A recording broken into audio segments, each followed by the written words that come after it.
Hi, welcome to Sewing with Sandy. Today we're going to do a private sew along. We're going to use Simplicity Pattern 8377.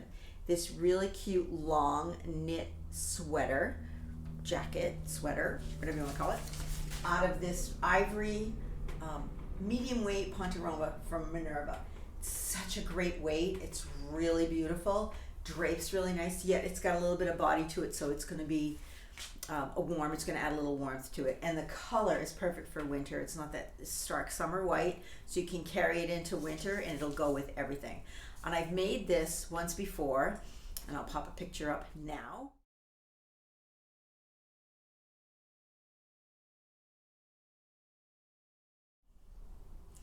It's out of this purple houndstooth also from Minerva.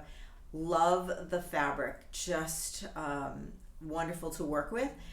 The thing about this one is it's a check and it's purple and black, so it doesn't go with everything. Although from far away it does read as a solid or a neutral, so I've worn it with some prints, but you have to be really, really careful. Like it has to be a huge print with a little check. But this one will go with pretty much everything, so I'm excited to get started on that. One of the things about this pattern, it's a hacking pattern, so it has lots of options.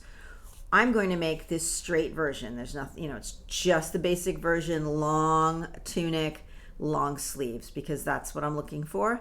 You can also make it sleeveless, which is very stylish if you wear it over a sweater. You can give it a high-low hem. This is the back. You can also shorten it to a jacket length, and they have a belt with that. This one also has a little pleat in the back to give you a little more room. So if you need a little more room in the back there, this might be a good addition, and you can make this one with the pleat in it. And then they have the really short one with a little pocket. Yeah, some people may like that, I don't know, but it also has the pleat in it. So you can mix and match all of these different fronts and backs to pattern hack it and give it a really nice look. But for this purpose, we're gonna make this one, which pretty much includes everything except for the pleat in the back, which is pretty simple to do. All right, I have cut out my sweater, and I want to make a few notes.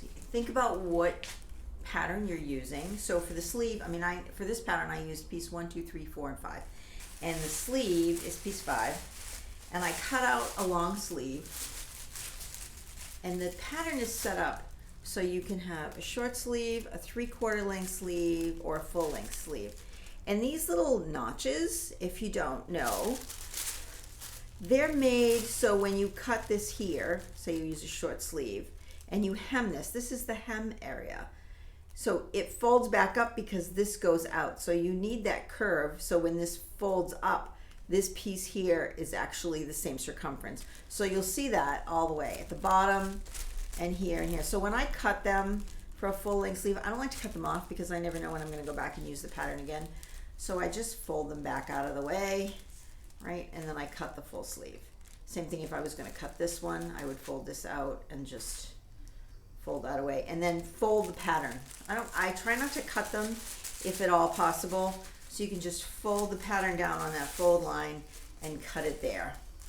Same thing for the front and the back. There's lots of different options, and you want to make sure that you cut the right one. So on the front, for the high-low hem, there's this one.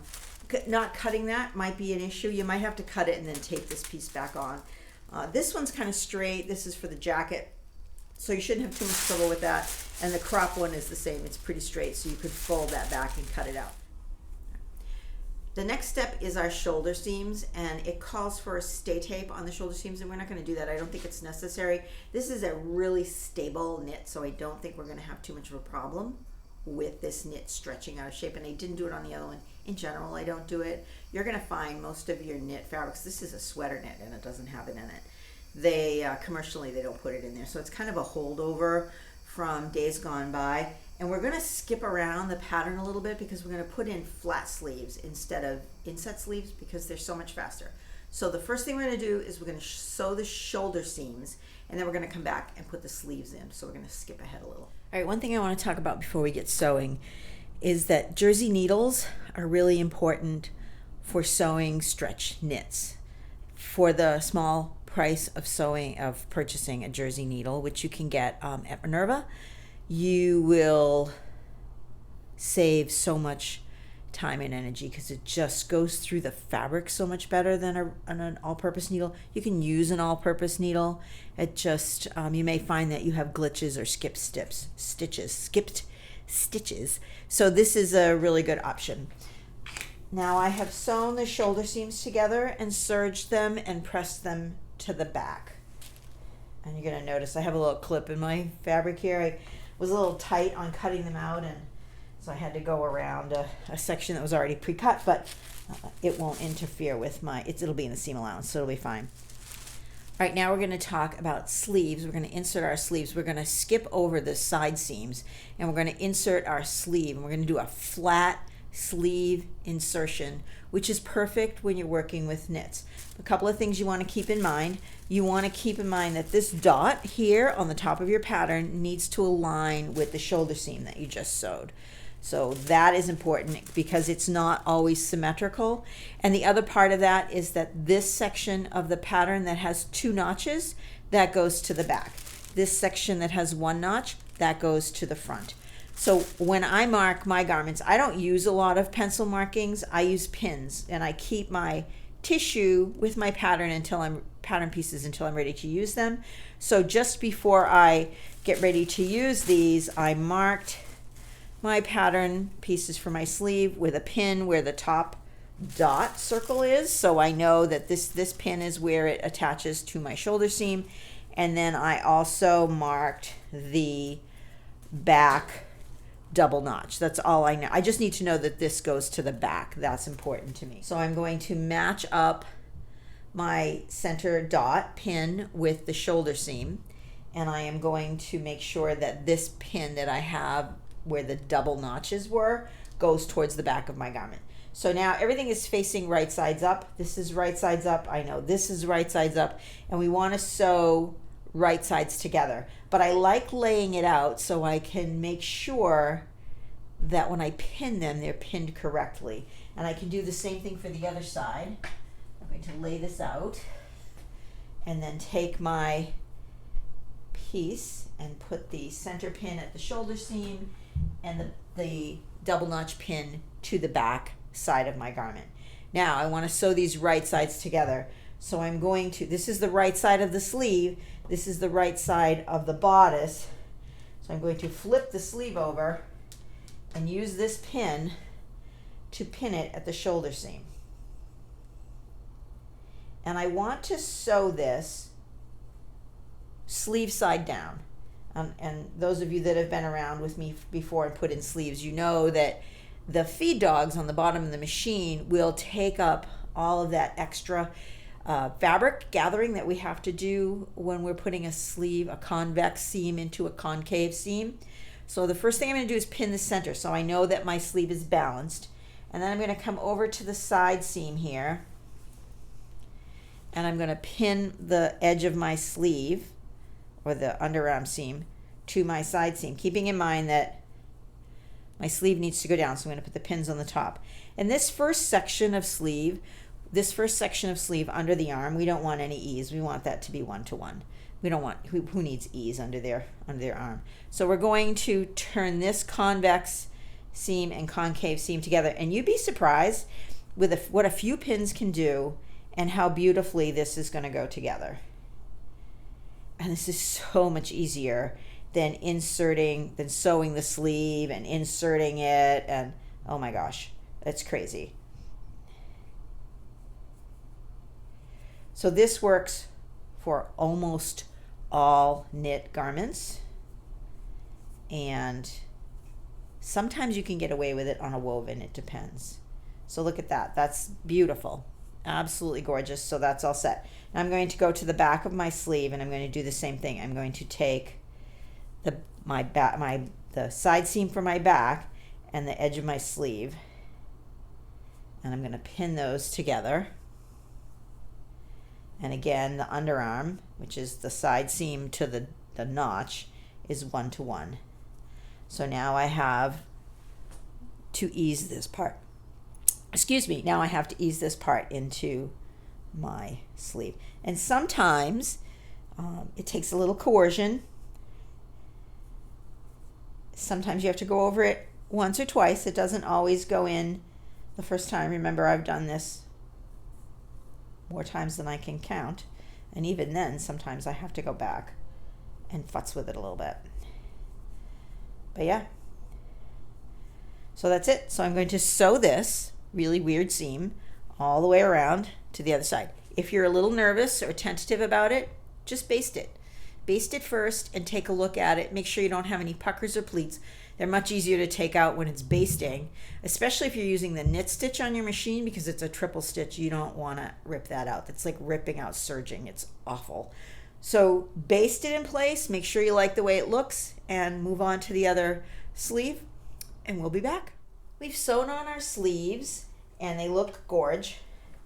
Right? They look weird because we have this long sleeve and this long side seam in this sleeve here. But I want to talk about pressing them just really quickly.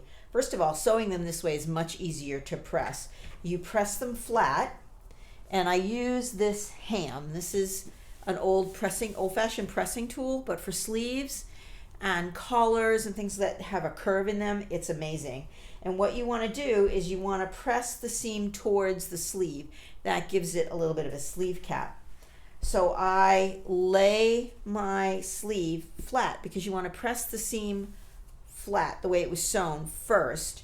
So I lay it around the ham and press it all the way, and then I open it up and press each section towards the sleeve, and you have to move it and fiddle with it. You can only do a little bit at a time. However, the difference is huge. So this sleeve has not been pressed, and you can see it's lumpy and a little bumpy. This sleeve has been pressed and it's absolutely gorgeous. The sleeve cap is nice, it falls really nice, so I have to go back and press the other one.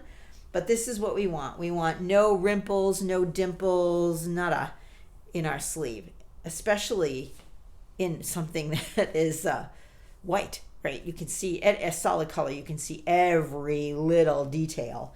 So we want to be super careful about that. So our sleeves are done for now. And again, we still haven't sewn up the side seams. We're going to do the facing next because it's easier to do on this garment that's flat like this as opposed to something that's three-dimensional once we sew the side seams on. We're going to do the side seams last. The facing is it's this big long piece 3, and then the back neck facing is this one, it's piece 4, it's the little neck facing. So we're going to cut 2 of these, the big long ones, and we're going to cut 1 of these on the fold. But we're also going to cut interfacing. And what interfacing does is it gives the piece some extra body. And going down the front of the garment, the front of the sweater, you want it to have a little extra body. So this piece has been interfaced. You can see I used an iron-on tricot interfacing. And this piece has not been interfaced.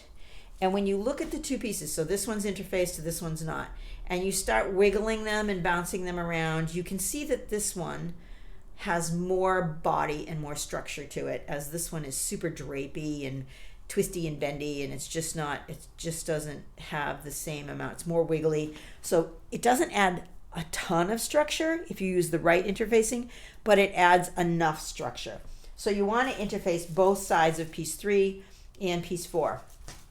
What I like to use is this tricot interfacing, and you can find this on my Etsy site, and I'll put the information in the downloads. But this is stretchy, all right? And it's super important for a knit garment interfacing that it be stretchy, because if it doesn't move with the garment, when the knit stretches on the garment, when you move, the interfacing is going to become unattached. The glue is going to go away. So this has a nubby side that has a little bit of glue on it, and it has a flat side. And the glue side goes to the wrong side of your fashion fabric. So this one's interfaced. So this is the right side of my fashion fabric, and I've interfaced it to the wrong side of my fashion fabric. And when you lay this down on your ironing board, you want to put a piece of junk cloth or a remnant underneath it, and then also one on top of it, because this glue is very, very sticky, and if it gets on your ironing board cover, it'll be ruined. And if it gets on your iron, well, that's no fun either. So you cover it, you take your iron and you hold it down and you count to 10, and then you pick it up and then you put it down again. You don't want to go back and forth, because what happens is the interfacing is underneath that cover. You don't see it, and it could move back and forth. You could get wrinkles in it, and we don't want that. So this interfacing now is stuck and it's stretching. And I use this tricot on everything. I use it on knits. I use it on wovens. I have never had an issue with it. I absolutely love the stretch interfacing. It's really hard to find in shops. They don't carry very much of it. They carry the old traditional interfacing, which is fine if you're going to make a coat and you need like that really heavy, dense interfacing. But in general, for blouses and things, we wear our clothes softer and a little more comfortable now than we used to. So this is perfect. So look at it. It's so flexible and it's perfect. It's just what we want. So enough about interfacing. Now what we're going to do is we're going to sew our facing for our garment. So after I finish interfacing all of the other pieces, I'm going to sew them together in a big hoop. This one's going to go over here, and then this neck piece, wherever my little neck piece is going to get sewn here. So they're all going to sew together, so we have the opening of the front of our garment. Basically what it's going to do, the interfacing goes all the way around the edge of the garment. So you can see why you want something with a little structure, because you don't want this to be ripply and floppy. You want it to look nice and smooth and neat. The rest of the garment you want flowy, right? But this you want just a little tiny bit of structure. So we're creating this piece that's going to go on here now. So I'm going to go back and interface the rest of my pieces and sew them together. And when we come back, we'll sew it onto our sweater. Here's my facing. I have interfaced all of it, stitched them at the shoulder seams.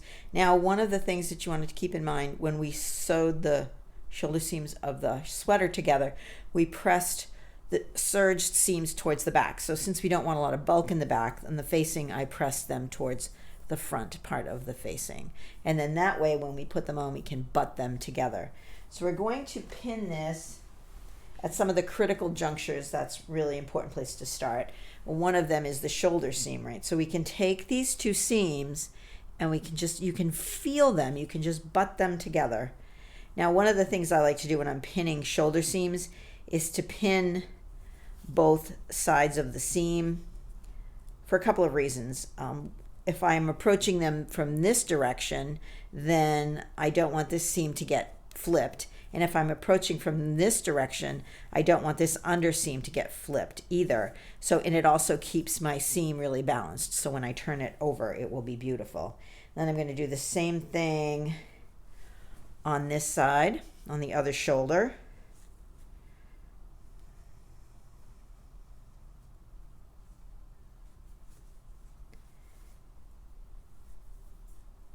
Pinning both sides of the seam allowance down. And then I'm just going to go back and pin the neckline. And remember, you're pinning curved seams here, so you're going to need a few pins. You're also going to need to clip it after you're done to release that fabric. The fabric has nowhere to go with a curved seam, especially one that's concave like this. So we want to make sure that our fabric has some relief to get a really nice seam. So we're just going to pin that. Then I'm going to go all the way down one side and pin at the bottom. So we're pinning this to the right side of the garment. I'm going to go all the way down to the bottom and pin here. And I'm not worried about this extra interfacing that's hanging over. That'll come off when I serge the garment. And pin. Then I'm just going to start pinning from the top down until I get all the way to the bottom. And if I see that I'm struggling a little bit, like if I have too much fabric, then I'll just go back and repin it and distribute the ease. It's not that big of a deal, right? We just want to pin this all the way down, and then we're going to take one big seam that starts at the bottom of one side and goes all the way up around the neck edge and comes back around the other side. The other thing that I did with this facing is I serged the outside of it. You can see I finished the outside of the facing with my serger. I know it's hard, it's white on white. Now, if you don't have a serger, you can use a step zigzag on your machine. It's the zigzag that goes 1, 2, 3, 1, 2, 3, 1, 2, 3. That's the knit zigzag, and it will move with your garment. It does a couple of things. It makes sure that the interfacing is adhered to the facing, so that's really important, and it makes it look pretty. This is a sweater. You're going to take it off. There's a chance that it's going to be hanging on a chair somewhere. Somebody's going to pick it up and look at your interior seams. So you want to make them as pretty as possible. You don't want them to look futzy and yucky, right? So this is going to fit beautifully. I've got a little bit more to pin here. My pins are getting further apart because it's stretchy. All right, so this is my problem. I have a little bit of extra fabric there, and I know I cut my pieces. First thing you want to do is check, make sure you cut your pieces right. I know I cut my pieces right, so I might have stretched it somewhere along the line. I'm going to go back and just repin some of this to make sure that it's the way it's supposed to be, because we want that facing to be, it is a little bit smaller usually in general, because we want it to kind of suck the garment in a little and make it hold up. It gives it a little bit more structure. So look, after I've repinned that, my extra fabric on the back has now gone away. So I just went back and repinned that. That pin's not in very well. There we go. So I've actually gone back and repinned that, and it's all fitting beautifully. Right? So I'm going to finish pinning my garment, and I'm going to stitch it and then serge it. Okay, we've put our facing on. I've stitched it all the way around and then gone back and serged it, the edges. So both edges are serged now, so ironing becomes so much easier because you're not worried about the glue sticking to your iron or your ironing board. And then you can see where we butted up these seams with the facing and the shoulder seam. You can see that's pretty good. I'm happy with that. I can live with that. The other reason we press, if you look at this shoulder seam here, we press the shoulder seam to the back. So we want the shoulder seam, or any other seam for that matter, to go the same way every time we use it. So when I pressed it to the back, when I stitched it, I made sure for the sleeve, I stitched it that way. And also when I stitched the facing on, I stitched it that way. So that way this lies nice and flat. If this had gotten moved and gotten stitched this way, I would have this lump there somewhere in my shoulder. There's nothing you can do about that short of clipping it, which is not, we try to avoid clipping as much as possible because you're cutting into the structure of the garment. We're going to clip the neckline, but we don't want to clip unless we absolutely need to. So speaking of the neckline, here is the back of the neck, and you can see it's kind of lumpy and bumpy, and when I push it over, it definitely doesn't lie as flat as I would like it. So it's pretty good, but it's not perfect. So I'm going to take the scissors and I'm going to cut to, but not through, my seam. And you can see on this garment, I stitched it with my machine and then I overlocked it. I didn't use the serger. The serger has a row of threads and then overlock. My favorite serger is an overlocker. I feel like I have more control with my sewing machine, and the overlocker just finishes the seams. So now that that's clipped, this is going to turn. Look at how beautiful that neck edge is, right? And depending on your fabric, I don't need to do it on this front edge, but depending on your fabric, if you're getting not a really nice seam, this is lying really flat, then there's no need to clip it. But if it's a little bumpy, then you want to clip it. Now, I've pressed this flat like this, the way I sewed it, because we are sewing big, long knit strips. They can get a little waffly, so we want it to be nice and flat. And then I pressed it from the right side with the facing away from the right side of the garment. So here's the front of my garment, my sleeve. I pressed the facing and the seam allowance away from my garment because now I'm going to understitch. And understitching is when you stitch right next to the seam allowance, about 1/8 of an inch, not much more than that. You can go a little bit further if it makes you uncomfortable to be that close, but the goal is to stitch the seam allowance to the facing. So you're just stitching the seam allowance and the facing, and you're going to stitch it from the back side because we've clipped this now. If I stitch this from the front side, I may bobble some of those clippings and get folds, which I don't want because that's going to create bulk. So I'm going to stitch it from this side so I can see where I've clipped that and be able to keep that in the right place for the stitching line. The other issue is that we don't want to have like a pucker here, right, as we're understitching, because that's not going to help us. So that's why we press it really, really well, and we press everything from the front of the garment, press everything away. And you can see that this is clean. I don't have any excess hanging over like that, which is going to cause you problems. You're going to have to take it out. So be very careful. Understitching may take a little while. It takes, 10 minutes maybe on a garment like this, and that's if you're struggling with your machine. Shouldn't take more than 5. And it makes a huge difference in the way the garment looks. So these are the kind of things, this understitching and the clipping of the seams, that take your garment from, big box retail to high-end, retail and custom shops. So this is what we want. We want a beautifully finished garment that drapes impeccably and fits really well. So I'm going to go and understitch this, and then we're going to talk about doing the top stitching and basting, and then we're almost done. We do the side seams and the hems, and we're all set. I am going to sew up my sleeves and my side seams, and I'm going to do them all as one unit. So I start by placing right sides together. You can see how heavy this garment is because it's long, and this Ponte Roma is a little heavy, which is why it makes a great sweater. But if you had sewn these side seams up earlier, it would be a challenge to put the facing on beautifully, and we want beautiful facing and beautiful sleeves. So I'm starting at my sleeve edge, and remember we have that little notch there, so we're going to sew in and then angle this out so when I fold it back it goes up. And one of my critical seams is my sleeve. Now we want both seam allowances of the sleeve facing down, right? It faces towards the sleeve.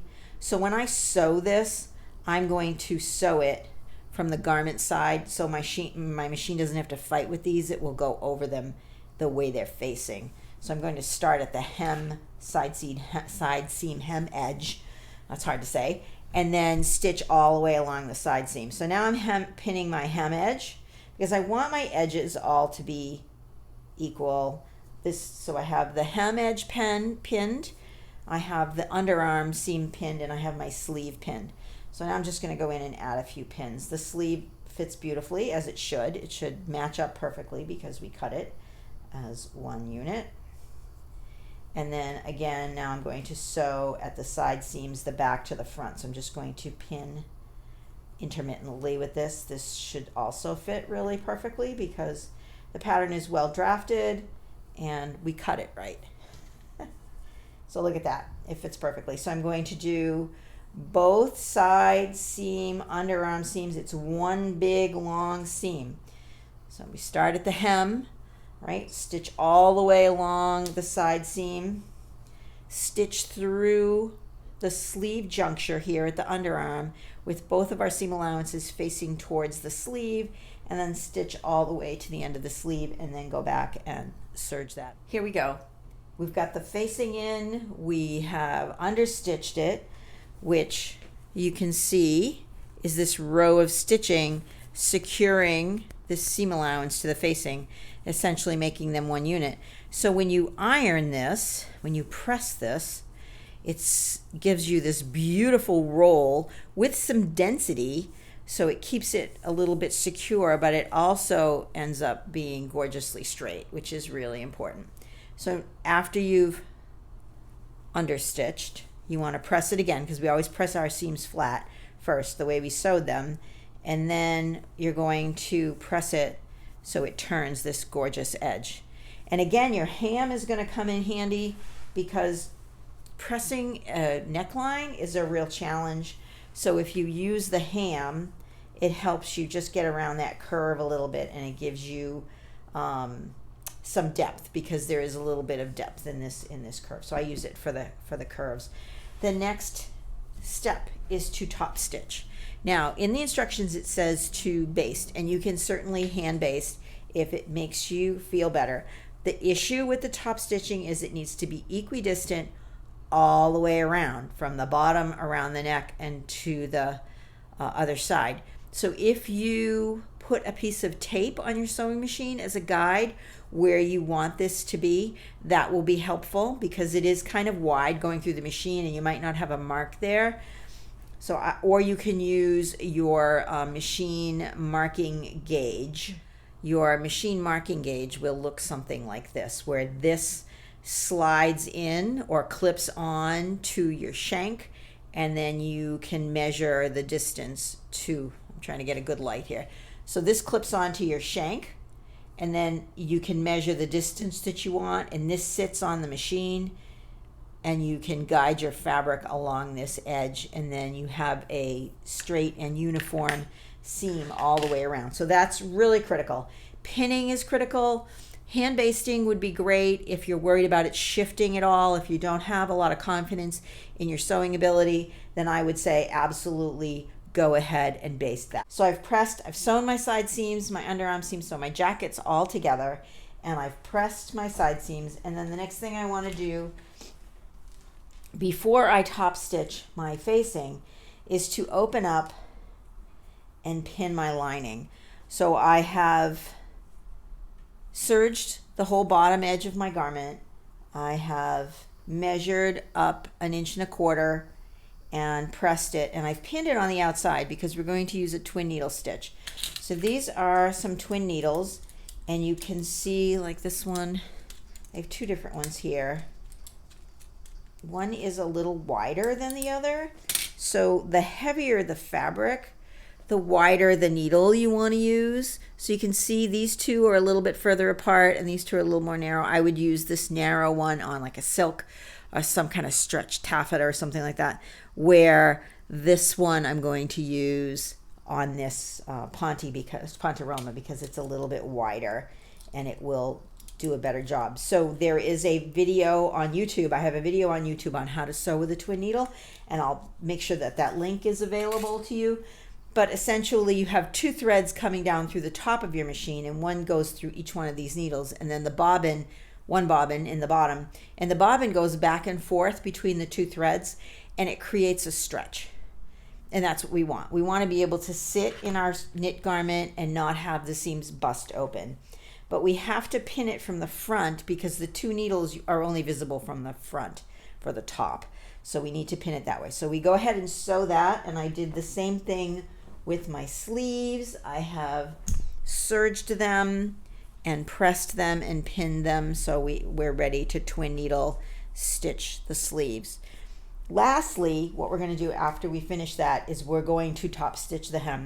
We're going to top stitch the facing, which is the very last thing we do. And the reason for that being is that when we look at the front of the garment from here, right, this is my facing and my hem, I don't want to see my hem sticking out here. So the last thing I want to do is fold my facing in. So I'm going to hem the facing all the way around, just like I'm hemming the garment. And then I'm going to go back and top stitch my facing down, however far that is from my machine. So I have a plate on my machine that's just about the right distance for this. So that's what I'm going to use as a gauge. If you don't have that option, a piece of tape on your machine works really well.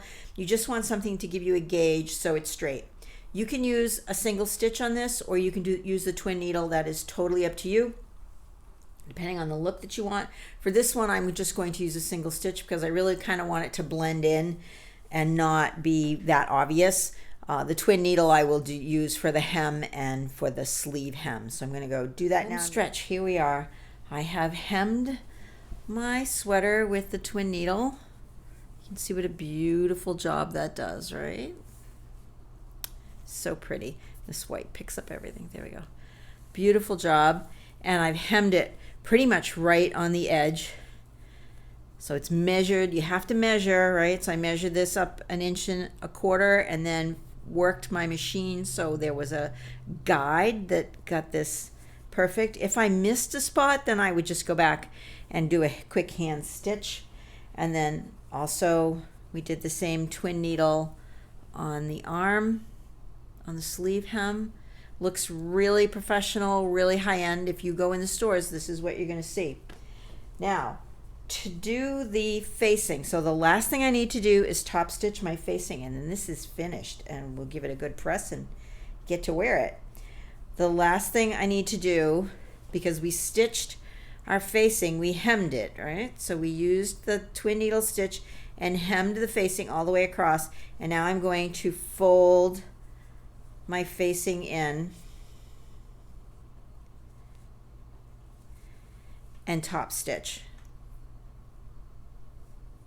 All right, and what that's going to do when I look at the front of the garment, if it opens up, you don't see the hem like a raw edge here. You see this really pretty folded edge. So that's what's going on. We're going to go do that, and then we'll take some pictures. I'm really excited. This is fabulous.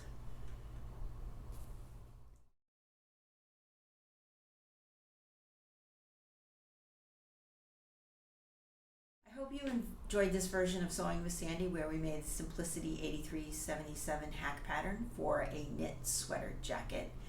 They're everywhere. They're great transitional pieces. They keep you warm.